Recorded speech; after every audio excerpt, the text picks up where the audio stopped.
अभिषेक कुमार पांडे जी, पटना बिहार से। जय श्री हरि। जय श्री राधे महाराज जी, श्री हरिवंश। आपके चरणों में कोटि कोटि प्रणाम। महाराज जी, किस पाप कर्म का क्या प्रायश्चित होगा, कैसे पता चलेगा, और पाप कर्म का प्रायश्चित कैसे करें? शास्त्रों का स्वाध्याय करो।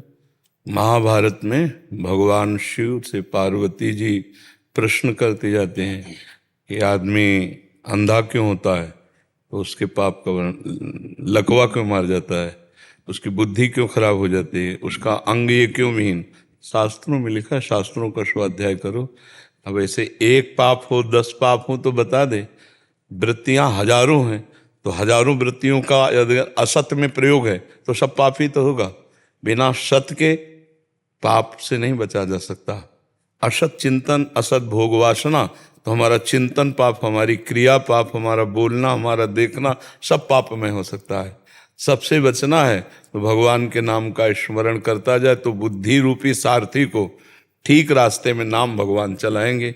ईश भजन सारथी सुजाना, भगवान का भजन ही बुद्धि को शुद्ध करता है और शुद्ध बुद्धि निष्पाप होती है, और जो पूर्व में पाप हो जाते हैं वो भी भजन नष्ट कर देता है।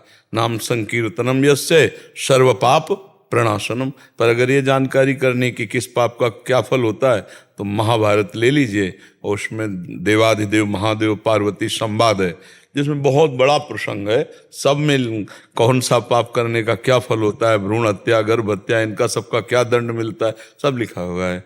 तो उसको पढ़ लीजिए। तो अब 1-2 पेज में हो तो उसको याद करके बोलो, वो तो बहुत प्रसंग है, तो पढ़ लीजिए। और बकाया कुछ न पढ़ो तो तुम्हें बता दें कि कौन सा पाप तुम्हारे हृदय से प्रकट हो रहा है। अंदर भगवान बैठा हुआ है, वो तुम्हें तुरंत संकेत करता है ये पाप है, इसका भयानक दंड होगा। लेकिन हम लोग उनकी आवाज नहीं सुनते और मन की बात मान करके चल देते हैं। अंदर सच्चिदानंद भगवान सबके बैठे हुए हैं और वो सबको प्रेरणा करते हैं, गलत है, फंस जाओगे, इसका दंड होगा। जहां वो आदेश करते हैं वहां हम सुन नहीं पाते, और फिर बाद में कोई कोई कहता है कि यार मेरे मन में तो आया था कि ना करूं पर पता नहीं क्यों कर लिया। ऐसा नहीं, वो भगवान अंदर जलन देते हैं, अंदर आपको रोकते हैं, पर आप नहीं रुकते हैं, कर बैठते हैं, वो पाप होता है। और जो शास्त्र प्रमाणित क्रियाएं होती है वो पुण्य होता है, और जो भजन होता है ये पाप पुण्य दोनों का विनाश करके भगवत प्राप्ति कराता है। जान रहे? तो अगर अपने धर्म का ज्ञान करना है तो वेदो नित्य मधीयताम, रोज शास्त्रों का स्वाध्याय करो। संगा सत्सु विधेयताम, महापुरुषों का संग करो। और महावाक्याश्चर्य विचारताम, जो महावाक्य संतों के हैं उन पर विचार करो।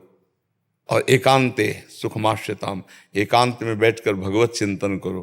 क्षुद्र व्याधि चिकित्सताम, पवित्र अन्न के द्वारा प्राणों का पोषण करो, तो अभी भगवान के मार्ग के पथिक बन जाओगे। पाप का कोई सवाल ही नहीं उठता। जो उठे हैं, हमसे हुए हैं, वो भगवान कृपा करके नष्ट कर देंगे।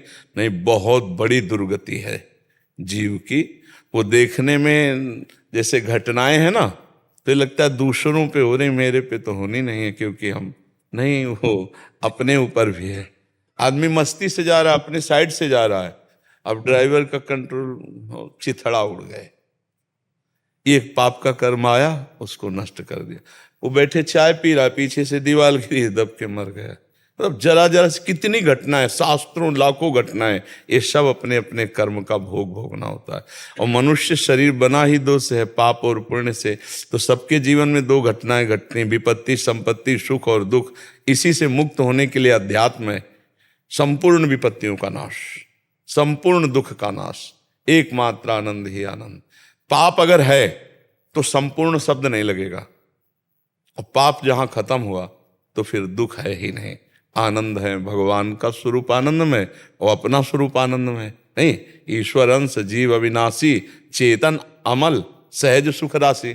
सुख राशि सहज, सहज में सुख, जिस सुख को जान लेने पर समाधि लग जाती है। शंकर सहज स्वरूप संहारा, लाग समाधि अखंड अपारा। तो ईश्वर अंश जीव अविनाशी, चेतन अमल, सहज सुख राशि। सहज सुख अपना स्वरूप है, और अपने जो अंशी हैं, जो आनंद सिंध सुख राशि, वो भी सुख राशि है ना। सुख राशि का बच्चा सुख राशि ही तो होगा। तो हम सुख राशि हैं, लेकिन पाप कर्म करके दुख में फंस गए। देखो, लोग जब जीवों को उबालते हैं, भूंजते हैं, काटते हैं, उनमें भी तो भगवान है, चैतन्य परमात्मा है। अब आप जो पाप कर रहे हो, अब तुम्हें भूंजा जाएगा। तो हम तो कई बार एकांतिक में कहा है कि भगवान जानते हो कैसे भूंजते हैं? एसी गाड़ी में चल रहे हैं, फिल्मी गाना बज रहे हैं, वो आग लग गई। और पहले वो तार बंद हुए जो रिमोट से दरवाजा खुलता है, पहले वो तार नष्ट हुए, अब दरवाजा नहीं खुल रहा।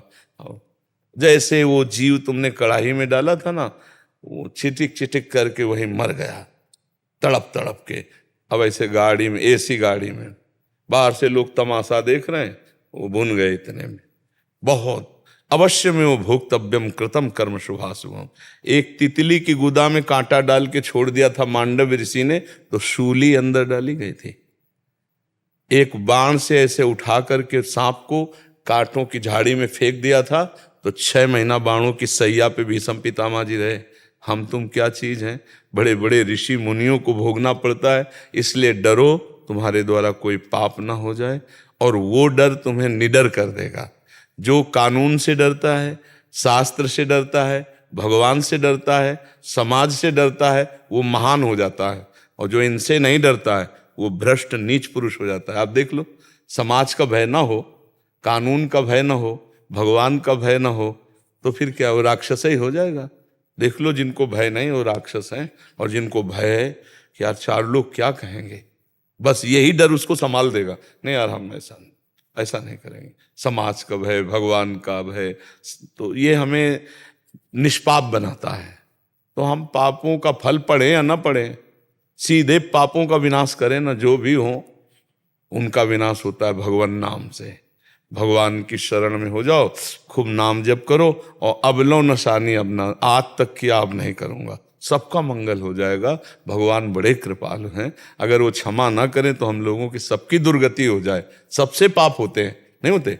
अपने अपने जीवन में पीछे के समय को देखो, आज से लेके, और उनको अगर देखो तो कितने बड़े बड़े पाप हो गए हमसे, लेकिन भगवान ने दंड नहीं दिया, हमें क्षमा किया है। हम उनके पुत्र हैं, उनके अंश हैं, तो हम उनका नाम जप करें और निष्पाप होकर आगे कोई पाप ना हो, आगे हमारा अच्छा आचरण हो। ठीक है, कभी आपको समय मिले तो महाभारत पढ़ लेना।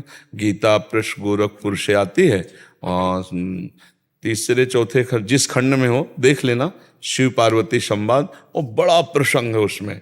पार्वती जी प्रश्न करती जाती हैं कि उसका अंग कैसे खराब हो गया, कौन सा पाप किया था, तो बताते हैं ये पाप करने से ये अंग खराब होता है, ये पाप करने से वो कुष्ठ होता है, ऐसे पाप से दुष्ट पुत्र पैदा होगा, ऐसा पैदा होगा, ऐसे सब वर्णन है। ऐसे सुकृत से महात्मा पुत्र पैदा होता, ऐसे बड़ा वर्णन है। शास्त्रों का स्वाध्याय करने से ज्ञानार्जन होता है। जी। डॉक्टर प्रकृति सक्सेना जी, राधे राधे महाराज जी। महाराज जी, भगवान में आस्था है पर पूजा पाठ है, सत्संग में मन नहीं लगता। पूजा करती हूँ पर श्रद्धा से नहीं, डर से। फिर लगता है भगवान तो अपने ही हैं, फिर डर क्यों? नहीं, डर अच्छा है। यही डर ही डरप हरिवंश हित जिनो भ्रमय गुण सलिल पर। वही तुम कहते, भगवान से पूजा में मत डरो, कर्म में डरो कि हमसे कोई गलत कर्म ना बन जाए। देखो, पुलिस डरने वाली बात नहीं है, कानून विरुद्ध आचरण डराता है। नहीं, आप कानून विरुद्ध आचरण न करो, आप जाइए कि हम उत्सव करने वाले हैं, तो 10 लोग खड़े हो जाएंगे आपकी सेवा में, 10 पुलिस वाले आ जाएंगे, आप कीजिए उत्सव। आप कह दीजिए कि मुझे थोड़ा समस्या है कि मैं वहाँ जाना है हमको, आप प्लीज हमारा सहयोग कर दीजिए, मुझे डर लग रहा है मेरे पास कुछ, वो आपका सहयोग कर देंगे। आप जब कानून के विरुद्ध करेंगे तो वर्दी देखते ही आप भयभीत हो जाएंगे, नहीं हो जाएंगे? तो आज नहीं कल हम लोगों से पाप हुए हैं जो हमको भय प्रदान करते हैं। नहीं, पाप के बिना भय शब्द नहीं, ध्यान रखना। ये शब्द हम जो बोल रहे हैं ये पाप के ही हैं। भय, चिंता, शोक, उद्वेग, अशांति, जन्म, मृत्यु, ये पाप के लक्षण हैं। बड़े बड़े संत महंतों मुनियों को भी देखो कष्ट नहीं आया। इस शरीर से जो गलती होगी, और कभी कभी संत जन अपने शरणागतों के पाप को ले लेते हैं। बड़े जो महापुरुष होते हैं, देखा कि अब ये तो इसका तो भजन रुक जाएगा, तो संकल्प किया, उसके पाप को स्वयं अपने शरीर में ले लिया। मिटा नहीं सकते, ध्यान रखना। अवश्य में वो भोक्तव्यम, भगवान के वचन है। तो इसलिए एकमात्र भगवान की शरण, भगवान का चिंतन, भगवान का आश्रय, यही जीव का परम मंगल करता है। ना इधर उधर किसी की दृष्टि दो कि कोई तुम्हें सुधार सकता है, कोई तुम्हें सुधरना पड़ेगा। देखो, हम आपसे बातचीत केवल कर रहे हैं, आपने मान लिया हमारी बात, तो आप कहोगे बाबा की बड़ी कृपा, उसी दिन से हमारा जीवन संभल गया। सही पूछो तो आपने अपने ऊपर कृपा करी, आपने बात मान ली। तो बात मान लो तो परम मंगल हो जाएगा। ये जीवन भगवान के लिए, हमारे दिमाग में केवल एक ही बात है, जीव चाहे जैसे राधा राधा बोल दे, बस उसका मंगल हो जाएगा। अगर भगवान का नाम नहीं है, भगवान का स्मरण नहीं, तो सब जानकारियां, सब धन संपत्ति जो भी है सब बेकार है। शरीर छूटा, खत्म। न कोई जानकारी, न रुपया, न पैसा, न पद, न प्रतिष्ठा, कोई साथ जाने वाला नहीं। क्या प्रश्न था सखी का? श्रद्धा से पूजा नहीं करते, डर से करते हैं। डर से करो तो श्रद्धा हो जाएगी। इनका एक आगे भी है कि अच्छे कर्म काफी हैं या पूजा पाठ के बिना उसका फल नहीं मिलता। आप उसको अलग अलग क्यों कर रहे हैं? अच्छे कर्म हम भगवान के लिए ही तो कर रहे हैं ना, अपने लिए क्यों माने? अच्छे कर्म भगवान के लिए मैं कर रहा हूं, तभी वो अच्छे माने जाएंगे। अपने लिए माना हुआ स्वार्थ पूरित शुभ कर्म हो सकता है, पुण्य, वो कोई खास चीज नहीं है। एक महाराज नृग हुए हैं, भागवत में पढ़ लेना, करोड़ों अरबों गौएं दान किए और सबके पैर में, खुरों में, सींग में ऐसे सब सोना लगा के ब्राह्मणों, और एक अपराध बन गया तो द्वारिका में गिरगिट के रूप में जन्मे थे। क्या पुण्य, इतना बड़ा पुण्य, और एक अपराध उनको गिरगिट बना दिया। बहुत बड़ी बड़ी यज्ञ करने वाले महाराजा नहुष, जो देवराज इंद्र के पद पर बैठे, एक अपराध, सची के प्रति गंदी दृष्टि करने पर उनको अजगर की योनि प्राप्त हुई। अजगर की योनि। हम ये बताना चाहते हैं कि अच्छे कर्म का मतलब है भागवतिक कर्म। पुण्यों का कोई ज्यादा मात्र नहीं। आप 1 रुपया दोगे मेरा ठाकुर, वो और दे देगा, उससे क्या होगा? क्या आप बहुत विवेक से देखिए, अच्छा कर्म किसे कहते हैं? जो दूसरों के लिए मंगल किया जाए उसे अच्छा कर्म कहते हैं। अपने लिए किया हुआ स्वार्थ होता है, अपने लिए हर कार्य वो स्वार्थ होता है। दूसरों के लिए किया हुआ धर्म कार्य कहा जाता है अच्छा कार्य। परहित सरिष धर्म नहीं भाई। अब आप विचार करो, जब दूसरों के प्रति हम कार्य करते हैं तो उनमें भावना क्या होनी चाहिए? व्यक्ति, गरीब आदमी नहीं, भगवत भावना। मेरे भगवान इस रूप में आकर सेवा ले रहे हैं, और जो सेवा दे रहे हैं वो त्वदीयम वस्तु गोविंदम तुभ्यमेव समर्पये। प्रभु आपकी दी हुई वस्तु आपको दे रहे हैं। यह है भागवतिक कार्य, यह है अच्छा कार्य। अच्छा कार्य किसे कहते हैं? किसका प्रश्न था कि अच्छा कार्य किसे कहते हैं? दूसरों की अच्छी चीज सोच के। हाँ, बस मुझे ये स्वामी जी कि हमारी बात केवल समझने की चेष्टा कीजिए कि हम जो कह रहे हैं वो तुम्हारे लिए बहुत मंगलमय होगा। दूसरे में यदि हम गरीब आदमी देखेंगे, हम पहले कह दिया है आपको, दूसरे में यदि मैं, तो फिर वो एक पुण्य होगा। और हम देख रहे हैं मेरे भगवान हैं, मरीज के रूप उनका में। दुख सर अपना लगता है। मैं डॉक्टर ही हूँ। मरीज को भगवान मानना ये डॉक्टर की सबसे बड़ी पूजा है। उसको गरीब नहीं देखना। भगवान इस रूप में आए अगर अध्यात्म की स्थिति में, इसीलिए हम डॉक्टर, मास्टर, जज, वकील जो जहां है वहीं उसको भजन की पद्धति, वहीं अपने कर्तव्य को भगवान की पूजा मान लेना अध्यात्म की पूर्ति है। अगर हम उसको गरीब आदमी मान करके, बीमार मानकर केवल डॉक्टरी करते हैं तो हमारा केवल कर्म होता है, कर्म योग नहीं होता। ध्यान रखना, कल्याण कर्म से नहीं होता, कर्म योग से होता है।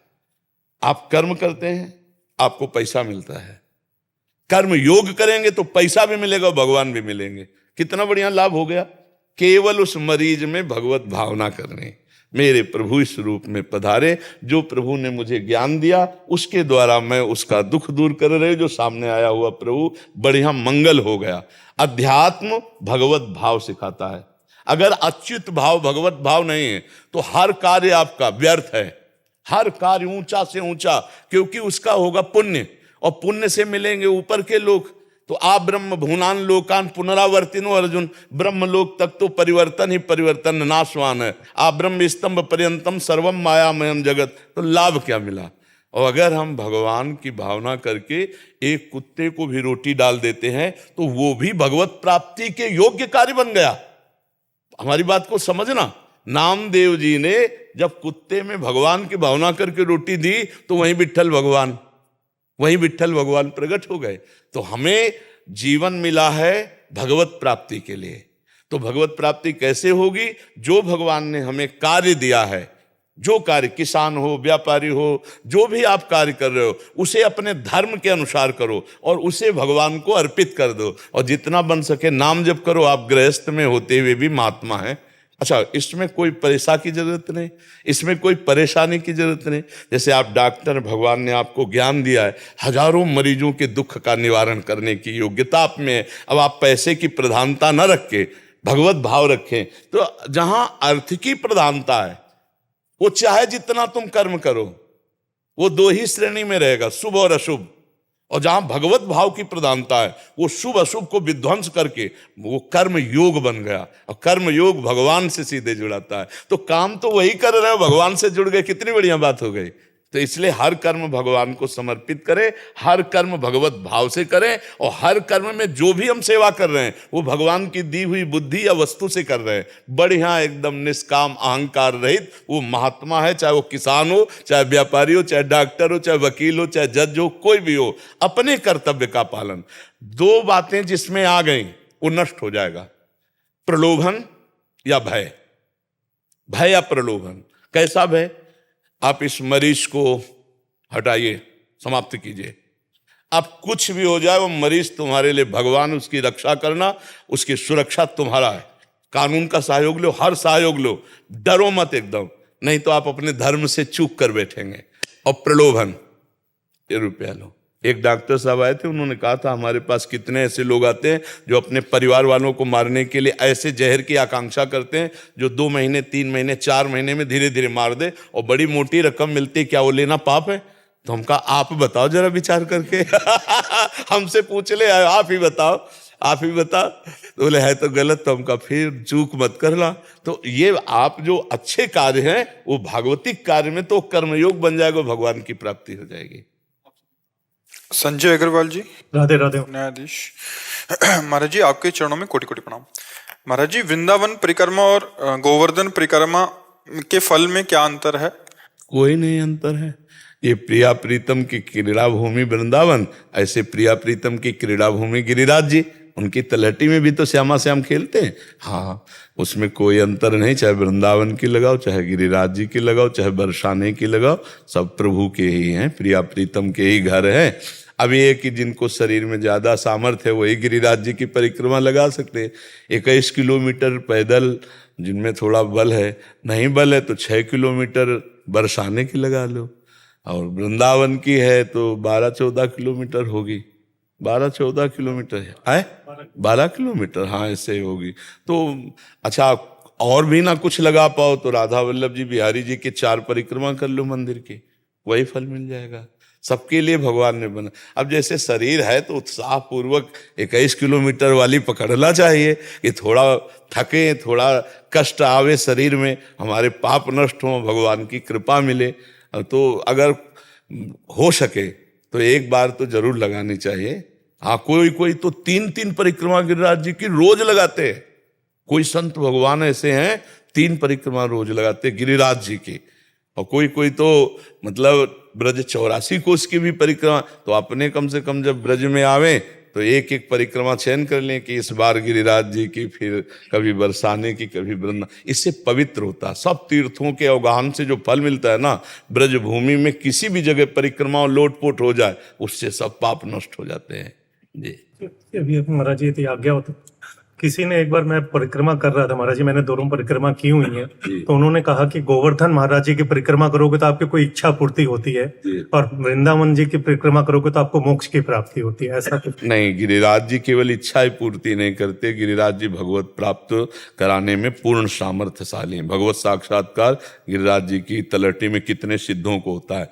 और गिरिराज जी भगवत प्राप्ति कराने में इतने समर्थ है कि अभी कुछ दिन पहले गिरिराज जी की चर्चा की थी, जो रोज सत्संग सुनते हैं उन्होंने सुना होगा कि एक बाहर का कोई ब्राह्मण यहाँ मथुरा कर्जा लिए हुए था, तो वो कर्जा निपटाने के लिए आया। तो वो जब मथुरा से गिरिराज जी की तरफ चला तो एक सुंदर शिला गिरिराज जी की छोटी छोटी, तो ऐसे उठाया, खेल में जेब में डाल लिया। और वो जा रहा था तो आगे एक भयानक राक्षस उनके सामने प्रकट हो गया और कहा मैं बहुत भूखा हूं मैं, और उनके ऊपर आक्रमण करने, गर्ग संहिता में चरित, तो उसको लगा क्या, तो ऐसे गिरिराज जी की शिला उठाई मार दी। जे ही गिरिराज जी की शिला का स्पर्श हुआ, वो चतुर्भुज भगवान हरि का रूप धारण कर लिया। तो उन ब्राह्मण ने कहा, महाराज ये कैसे हो गया, आप कौन हैं, आप तो अभी भयानक रूप में थे। तो उन्होंने कहा, मैं राक्षस योनि से इन गिरिराज जी के स्पर्श से हमारा उद्धार हुआ, गिरिराज जी से सीधे हरि रूप। तो हमारी मान्यता है, जो गिरिराज जी वही वृंदावन, वही बरसाना। हाँ, अब वृंदावन में आप इच्छा करोगे, कामना करोगे तो वृंदावन कल्पतरु आपकी कामना पूर्ति कर देगा। ऐसे गिरिराज जी में आप कामना करोगे तो कामना, अगर कामना नहीं करोगे तो भगवत प्राप्ति, सीधा फल भगवत प्राप्ति है। ऐसे ही हम भजन कर रहे हैं, कामना कर रहे हैं, तो कामना की पूर्ति होगी, भगवान थोड़ी मिल जाएंगे। और जब निष्काम भजन करेंगे तो भगवान की प्राप्ति होती है। प्रियांशी जी फरीदाबाद से। राधा वल्लभ श्री हरिवंश महाराज जी, आपके चरणों में कोटि कोटि प्रणाम। महाराज जी, सब लोग भिन्न भिन्न क्यों हैं? सभी लोग सतमार्ग पर चलकर अच्छे कर्म क्यों नहीं करते? मुझे लगता है हमारे कर्म, तन मन सब कुछ भगवान कंट्रोल करते हैं, तो सभी। किसका प्रश्न है? अच्छा, तुम्हारा प्रश्न है। कैसे समझोगे, बच्चा हो भी। 3 गुण है पूरी सृष्टि को रचने में, सतोगुण, रजोगुण, तमोगुण। सतोगुण वाले अच्छे स्वभाव वाले, दया करना, भजन करना, दूसरों का हित करना, ऐसे स्वभाव वाले लोग होते हैं। जो रजोगुण की रचना होती है, बड़े बड़े कार्य करना, भोगों की इच्छा करना, और इस तरह के छल कपट नाना प्रकार के रजोगुण में। और तमोगुण में हिंसा, पाप, आलस्य, प्रमाद, ये सब तो 3 गुण है, इसलिए तीनों का प्रभाव सबके ऊपर रहता है। किसी में सतोगुण अधिक होता है, किसी में रजोगुण तमोगुण कम, और किसी में रजोगुण अधिक होता है, सतोगुण तमोगुण कम। किसी में घोर तमोगुण होता है, रज सत की बिल्कुल नाम मात्र पाए। जिसमें घोर तमोगुण होगा वो राक्षस स्वभाव का होगा, जिसमें घोर रजोगुण होगा वो बिल्कुल राजसी, और जिसमें शुद्ध सतोगुण होगा वो भगवान का भक्त प्रिय होगा। तो इन गुणों के प्रभाव से अलग अलग खोपड़ियों की रचना हुई है। 3 गुणों से सृष्टि की रचना की है। उन गुणों में ब्रह्मा जी रजोगुण, विष्णु भगवान सतोगुण, और भगवान शंकर तमोगुण, इसीलिए वो विनाशकारी। उनकी सेवा है सृष्टि का संहार। और ब्रह्मा जी का है रचना, और भगवान का है पालन। मतलब सतोगुण पालन करता है, रजोगुण काम आदि के द्वारा उत्पन्न करता है, और तमोगुण फिर विनाश लीला होती है उसमें। घोर तमोगुणी हिंसात्मक स्वभाव वाला होता है, विनाशी स्वभाव वाला। खेल ना उनका खेल है। जैसे हम विविध प्रकार के खेल खेलते हैं, तो खेल में क्या होता है, 2 पक्ष बनते हैं, और 2 पक्ष में एक हार होती है, एक जीत होती है। हम ही लोग जैसे आप बैठ करके वो खेलो लूडो, तो 4 लोग बैठ के खेलोगे, घरे के खेलोगे, लेकिन उनमें एक जीतेगा फर्स्ट, और फिर एक आखिरी हारेगा, जो आखिरी वाला संतुष्ट होगा, पहले वाला हर्षित होगा, बीच वाला ठीक में रहेंगे कि ना वो हर्षित है ना शोकित है। 2-3 वाले हर्षित शोकित नहीं, लेकिन फर्स्ट वाला हर्षित होगा, फर्स्ट आ गए, और जो 4th आया वो थोड़ा। एक खेल है भगवान का, अपने आप में अपने आप से त्रिगुण माया का खेल है। अब इसी में भजन करके इस खेल से निकल जाए, यही रचा गया गेम है। एक गेम, स्त्री पुरुष, अच्छा बुरा, ये भगवान ने अपने आप को रचा है, तुम्हें नहीं, अपने आप को रचा है। ये सब वही है, आप समझ नहीं पा रहे। अब इसमें जो इस शरीर में आसक्त हो गया, अब निकलो, ये गेम है। इस शरीर की आसक्ति से नहीं निकलोगे तो फिर अगला गेम है, सुअर, कुत्ता, कीट पतंगा, भूत प्रेत, ये भी गेम है।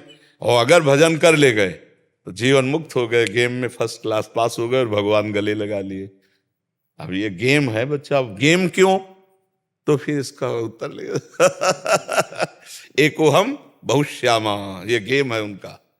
बहुश्यामा से एको हम, मुक्त हो गए।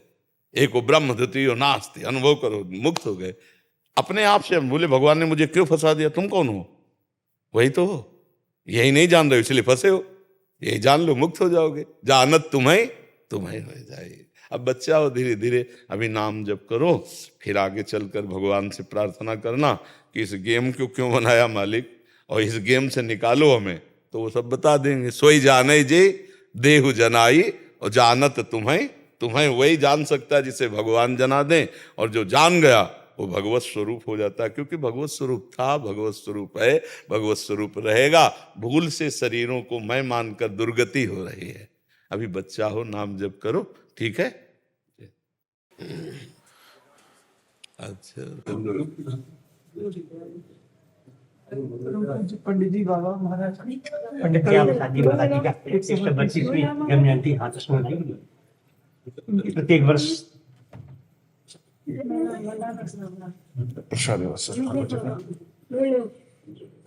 कृपा मूर्ति करुणा। दो पंक्ति स्मरण।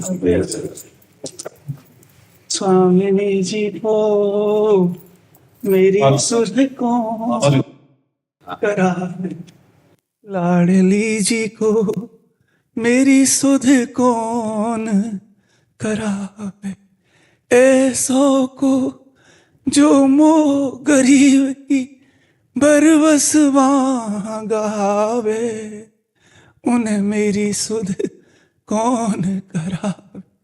कहाँ मैं पतित कहाँ श्री राधा, मेरो समुझते ही हो अकुला। व्यास स्वामिनी बिन भोरी कुछ आस। महाराज जी मैं आंसू की भीख मांग भी आया हूँ आपसे, रंग ब्रजवासी हूँ, आप मुझको भाव दें, मेरे आंसू सूख गए महाराज जी, आंसू ना आवे। आंसू आना कोई खास बात नहीं है, प्रेम का केवल लक्षण आंसू ही नहीं है। शायद इसको इश्क कहते हो, जैसे कोई दिल को मसला करे। भाई जी से हनुमान प्रसाद पोद्दार जी ने प्रेम दर्शन में लिखा कि प्रेम अपने प्रीतम के लिए हृदय में एक कसक, एक पीड़ा, एक अजीब सी स्थिति, बस उनकी याद ले लेकर के कराहना। कभी कभी आंसू भी सूख जाते हैं, आंसू भी नहीं निकलते, पर हृदय की जो व्याकुलता है वही है श्री जी से मिलन की। जैसे गोपी जन व्याकुल हो गई प्रभु के लिए, तो रुदु सुश्रम राजन कृष्ण दर्शन लालसा तासामाविर्भूत छौरी, इसमें मान मुखाम्बुजा पीताम्बर धरा सृग्वी साक्षात मत मनमता। तो हमारी लाडली जू तो लालजू से भी कृपालु हैं। सहज स्वभाव पर्यो नवल किशोरी जू को मृदुता, दयालुता, कृपालुता की राशि हैं। तो हम जैसे भी हैं किशोरी जू के हैं, और निरंतर स्मृति। बस जितने भी संत महात्मा भगवत प्राप्त हुए हैं, उनके श्रीमुख का जो उच्छिष्ट मिला है वो यही मिला है कि निरंतर भगवत स्मृति, हर क्षण वर्तमान प्रभु से जुड़ा होना। वर्तमान, हमें न भूत की चिंता है न भविष्य की, हमारा वर्तमान प्रभु से जुड़ा। हम राधा राधा राधा राधा हो गया हमारा काम। इसी देखी रूप नाम आधीना, जैसे नाम चलेगा निरंतर ना तो रूप छा जाएगा, और रूप छा गया तो बकाया क्या रहा, लीला में प्रवेश हो गया। नाम और रूप ये जब दोनों, तो ये भगवान की लीला में प्रवेश पाने के लिए दो पक्ष है, नाम और रूप। तभी धाम की जो लीला है वो प्रकाशित होती है। तो मूल है नाम। जैसे चद्दर का चार कोना है, एक कोना पकड़ लो तो तीन कोना अपने आप समिट आएंगे।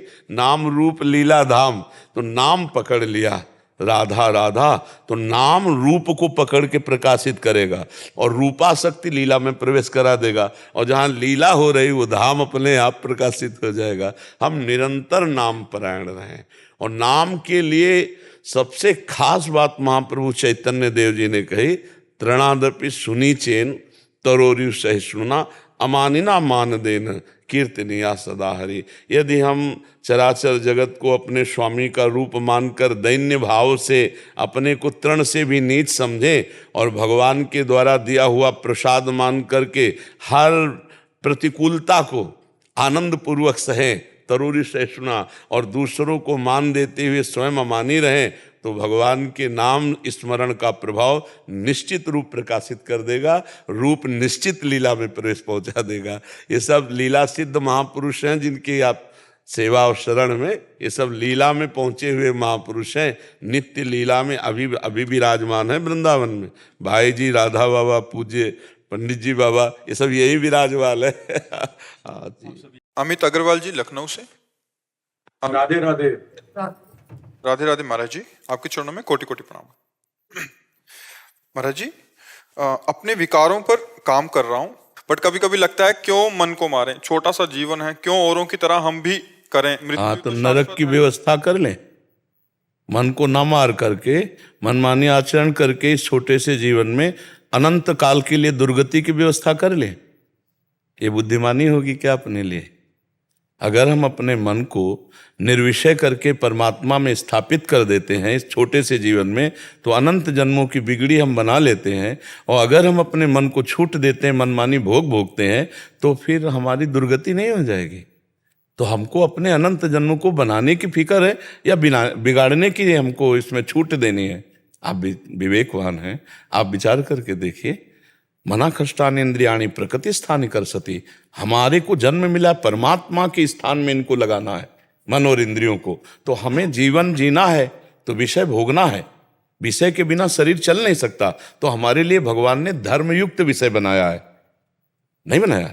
हमारे पास अगर गृहस्थ हैं तो पत्नी है, हमें प्यार करने के लिए पुत्र है, परिवार है, रिश्ते संबंध है, भोजन, सब व्यवस्था है। अब हम दूसरे की पत्नी की तरफ क्यों देखें? हम दूसरे के पुत्र की हानि करके अपने पुत्र को धनी बनाने की क्यों सोचे? हम किसी से ईर्ष्या क्यों करें, किसी की निंदा? पाप आचरण के लिए मन को रोकने के लिए ये छोटा शब्द बहुत बड़ा आतंक फैला देगा मन में। छूट देने की बात मात्र से ये हमारा मन ऐसी जगह फंसा देगा जहां से निकलना मुश्किल है।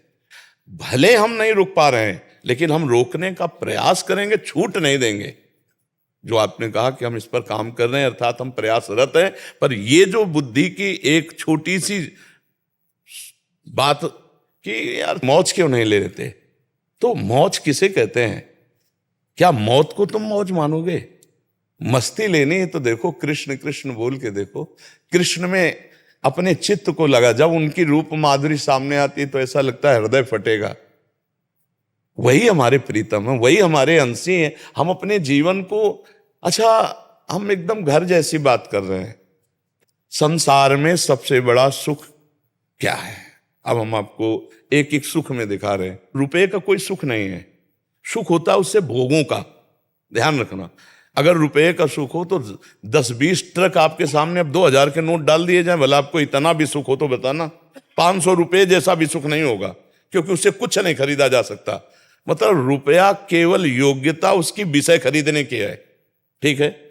विषय, अब हम विषय में आते हैं तो सबके मन में खा पी के रुपया कमा के सब कुछ देख सुन के एक बात में मन अटकता है, भोग। सब देख लो आप अपने मन की। ये हम शास्त्र सम्मत बात कहते हैं कि सब सुखों में सांसारिक, उनमें काम आगे है, इसीलिए सबसे पहले काम है, सबसे पहले काम है। और भगवान ने कहा है ये नित्य बैरी काम, इसी को काम को ही बैरी भगवान ने कहा है। अब ये काम सुख कहां है? कौन सा अंग है? आप विचार करके देखो। जिन अंगों को हम स्पर्श करके कई बार साबुन से हाथ धोते हैं, रज लगाते हैं, उन अंगों में कहीं वो सुख है जो मैं चाह रहा हूं? आप विचार करके, बहुत एकदम खुला ऑपरेशन हम कर रहे हैं।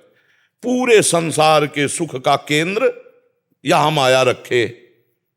दुर्गंध युक्त घृणित मलमूत्र के द्वार, उन्हीं से हम पैदा हुए हैं, उन्हीं से पैदा हुए और फिर वहीं जाने का राग हमारा पुष्ट हो रहा है। कौन सा सुख है जिसको तुम चाहते हो कि थोड़ी जिंदगी में मजे ले लें? आप हमें इन सुख के अलावा बताओ, कौन सा ऐसा सुख है? कौन सा ऐसा हृदय में आपके है कि अगर ये मिल जाए तो मैं सुखी हो जाऊं? आप बताओ।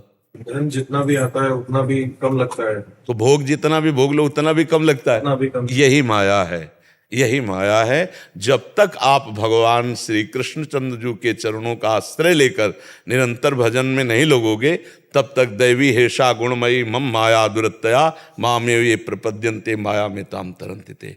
आप सच्ची मानना, मतलब कुछ भी कहना मायाकृत ही है, क्योंकि वाणी माया में है। आज तक मुझे कोई रूप नहीं दिखाई दिया इस विश्व में, और आज तक मुझे कहीं भी कुछ भी ऐसा नहीं लगा कि यार ये चीज, आज तक नहीं लगी।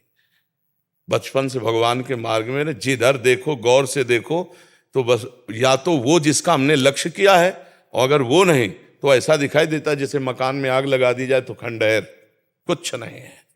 क्या है? आप विचार, एक उदाहरण में एक काम वाली राजा के यहाँ काम करती थी, तब राजा काम वाली भी अलग होती है, वो तो खुद राजा महाराजा की तरह सब वैभव होता है।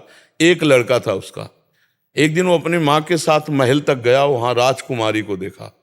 राजकुमारी को देखते एकदम, अब वो कह तो कुछ नहीं पाया, वापस लौट आया और उदास होकर लेट गया कि मैं काम वाली का लड़का और राजकुमारी कहाँ, खाना न पीना, एक अंदर आग लग गई। कई दिन हो गए। माँ ने पूछा, बेटा तू सच्ची बताना क्या तुझे हो गया है, अगर तुझे परेशानी हो तो महाराज से कह के राजवैद्य दिखवाऊं। तो उनका रोग मुझे कुछ नहीं माँ, शायद आप पूर्ण नहीं कर सकते। तो उनका माँ हूं, एक बार जान की ताकत लगाऊंगी, आप बताओ ना। बोले राजकुमारी को देखकर मैं आसक्त हो गया हूं, अब मैं राजकुमारी के बिना जी नहीं। बोले बेटा राजकुमारी, शब्द बोलेंगे तो हमारी गर्दन उड़ा दी जाएगी। राजकुमारी हम काम वाली हैं, पर हम प्रयास करेंगे, तुम उठो। राजकुमारी सुधीर काम वाली थी, राजकुमारी से मिली कि जय जय हमारी प्राण रक्षा हो, हम आपसे एक बात करना चाहते हैं। तो बहुत सुलझी हुई थी राजकुमारी जी। उनसे कहा, हमारा पुत्र एक दिन आया था, आपको देखकर आसक्त हो गया है, आप उसे मिल नहीं सकते और मैं मिला नहीं सकती, और वो प्राण त्याग देगा, मेरा अकेला पुत्र है। क्या कोई उपाय निकल सकता है जिससे उसकी प्राण रक्षा हो? बहुत नम्रता से विवेक से प्रार्थना की, नहीं तो हुक्म की देखो ऐसा। राजकुमारी ने कहा 3 दिन बाद राजकुमार को मेरे इसी कमरे में ले आना। जय जय चली गई। उसने खूब सोच वाली दवाई खाई, 3 दिन बराबर सोच और सोने के घड़े में बंद करवा दी सोच। अब गई तो आंखें चिपट गई, गाल 3 दिन में सोच, मान लो 10-20 सोच रोज हो तो 3-4 सोच में खड़े होना मुश्किल हो जाता है। अब वो पड़ी थी राजकुमारी, उसको बुलाया लड़के को, तो पूरा कमरा दुर्गंध युक्त था। तो कहाँ राजकुमारी? बोले वो बिस्तर में पड़ी। राजकुमारी देखा, बोले वो सुंदरता कहाँ है? बोले सोने के घड़े में। घड़ा खोला तो बोले यही चमक रहा था, जो गाल चमक रहे थे ना, वो यही चमक रहा था। उसकी आसक्ति खत्म हुई, लेकर हमें नहीं चाहिए राजकुमारी। उसने विवेक से कहा, फिर औषधियों के द्वारा अपने को पुष्ट कर लिया। अच्छा, शरीर में सुंदरता किस बात की है? मलमूत्र की सुंदरता है, पांच भौतिक शरीर है। क्या हम सच्चिदानंद भगवान की प्राप्ति के लिए जो जन्म हुआ, इसको इसमें खो दें? यही बुद्धिमानी है? नहीं, ये बुद्धिमानी नहीं। हम बिना विषय के नहीं जी सकते, शरीर नहीं रह सकता, इसलिए धर्मयुक्त विषय का भोग भोगो। जो गृहस्थी में हो, खान पान आपकी एक भगवान ने व्यवस्था की है, उस व्यवस्था की सीमा में रहो। अगर सीमा के विपरीत तो फिर अशांति, कलह बहुत। कोई भी भगवान से विमुख होकर कभी सुख शांति को प्राप्त नहीं। इसलिए प्रभु कभी मन को छूट मत देना, धर्मयुक्त चलो। जो आप गृहस्थ में हो, जो आपको धर्मयुक्त भोग मिले, उनको भोगो भगवान का प्रसाद मानकर, और नाम जप करो। और जहां अधर्म की बात आवे वहां डर जाना, क्योंकि अधर्म कभी किसी को सुख शांति से नहीं रहने देता, वो उसका नाश ही कर देता है। हस्तिनापुर में कोई कमी नहीं थी, केवल अधर्म घुस गया, कौरवों के वंश का विनाश हो गया। नहीं हो गया, नहीं धर्म से रहते दोनों भाई, क्या परेशानी थी? वो इंद्रप्रस्थ के राजा, वो हस्तिनापुर के राजा, खूब आनंद। लेकिन वो कहा सुई अग्रे न के सभा, तो काट के फेंकवा दिया भगवान ने। धर्म से चलो, सुख पूर्वक रहोगे जी। रचित जी, हिमांशु जी, महाराज जी, हमने अपनी यूनिवर्सिटी में कई तरह के नाच गाने एवं उत्सव का आयोजन होता है, उसमें आपसे प्रेरणा लेके वृंदावन युवा उत्सव का आयोजन किया है महाराज जी। महाराज जी, ऐसे युवा कार्यक्रम करने में कोई दोष ना लगे, ऐसा कुछ ध्यान रखना चाहिए। हम छात्र हैं सभी, तो धनराशि औरों से मांग कर कार्यक्रम करवाते हैं, तो क्या हम वृंदावन और श्री जी के उत्सव आयोजन करते हुए धनराशि मांग सकते हैं? अब हमसे पूछोगे ना, तो मैं उसे मांगना ना कह करके ये कहता हूं कि 4 लोग मिलकर उत्सव कर लीजिए। धन का किसी भी तरह से मांगना हम अनुमति नहीं देते, ना हमारे जीवन में ये है और ना हम अनुमति इस विषय की देते हैं।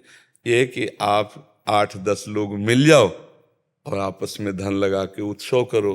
किसी से मांगना, मंगबो भलो न बाप सो, जो प्रभु राखे टेक बच्चा, ऐसे करना मृत्यु है।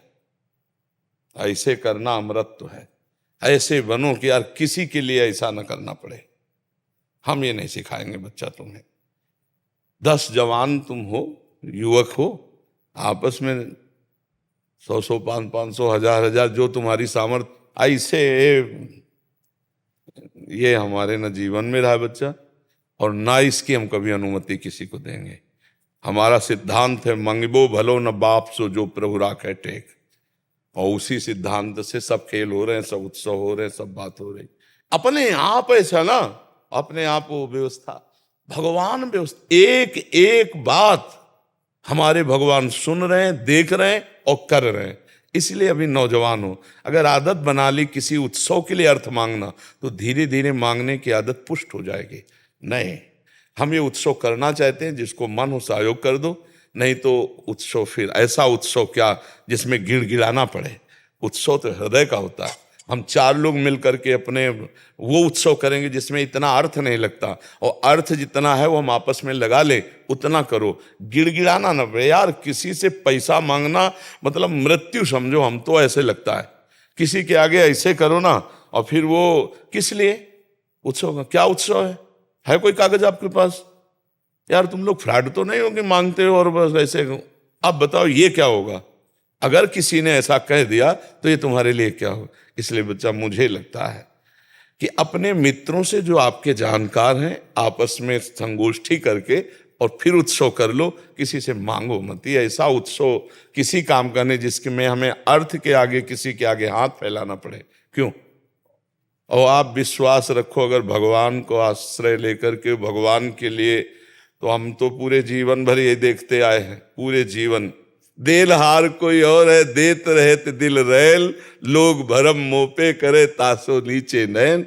भगवान का सहारा ले बच्चा, भगवान के आश्रय। हम ये नहीं कहेंगे कि संसार से मांग कर कोई उत्सव करो, नहीं, वो उत्सव नहीं। जो चंदा बटोरे दूसरे से कहें, दूसरे को उपहास है, ये सब सच्चे दाता भगवान हैं, उनसे मांगो। ने वो उत्सव करो जिसमें आप सब जवान मिलकर के भाव प्रदर्शित कर सकें, अर्थ की कम खर्चा हो। ऐसे अर्थ के भारी दिखावटीपना ना करो जिससे किसी से मांगना पड़े। ठीक है, आप ऐसे बनो कि ऐसे ना करना पड़े, ऐसे करना पड़े। ऐसा करना उचित है। अगर हमारे पास 4 रुपए है तो हम किसी को दे सकें, लेकिन किसी से ऐसा ना करना पड़े। हम तो ऐसा बनाना चाहेंगे आपको, आप ऐसे ही बनिए। ऐसे किसी भी कार्य के लिए हमारे भगवान को नहीं चाहिए वो चीज जो तुम्हें ऐसे करनी। गरज होगी तो अनंत ब्रह्मांडों के स्वामी आपके पास ऐसी व्यवस्था भेज देंगे, सब करने लगेंगे। ऐसे करके जीना वो ठीक नहीं है। भगवान पर विश्वास करो, भगवान का नाम जप करो, कोई पाप कर्म न करो, नशा न करो, मांस न खाओ। मनुष्य जीवन मिला है, पराई माता बहनों की तरफ गंदी दृष्टि न करो, दूसरों का मंगल करो। दूसरों, तुम सुखी हो जाओगे, तुम आनंदित हो जाओगे। भगवान सबको देख रहा है। जैसे हमको रचा तो हमारे जीवन को पूरा वो देख रहा है। वो सर्वांतर्यामी है।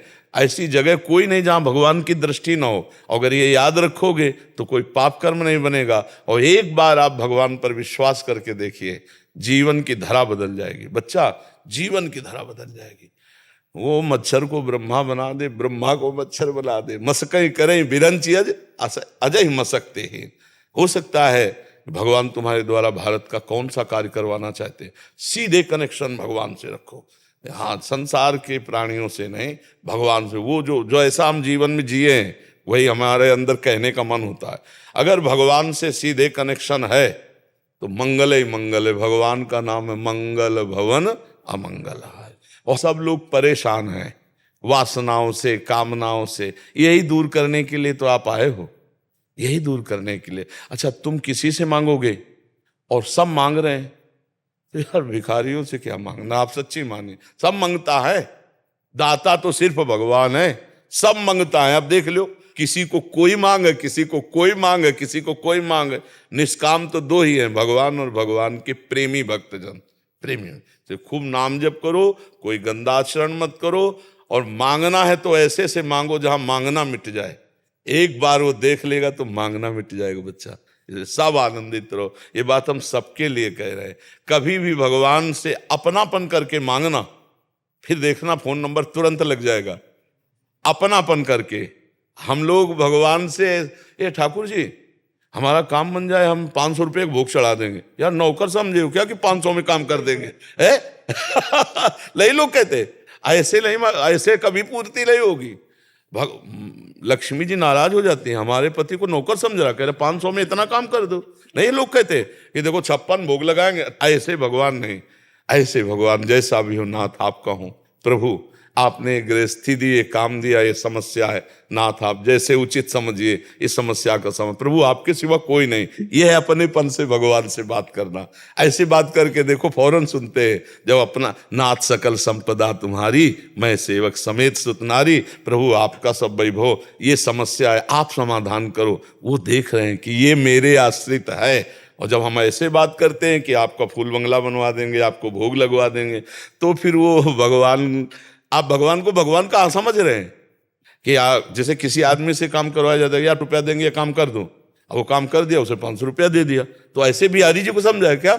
ऐसे राधा वल्लभ जी को समझाए क्या? ऐसे प्रभु को समझाए? प्रभु हमारे प्राण धन है, ईश्वर है, जगत के मालिक है, हमारे घर के मालिक है, हमारे जीवन के मालिक है। ऐसे बात की जाए।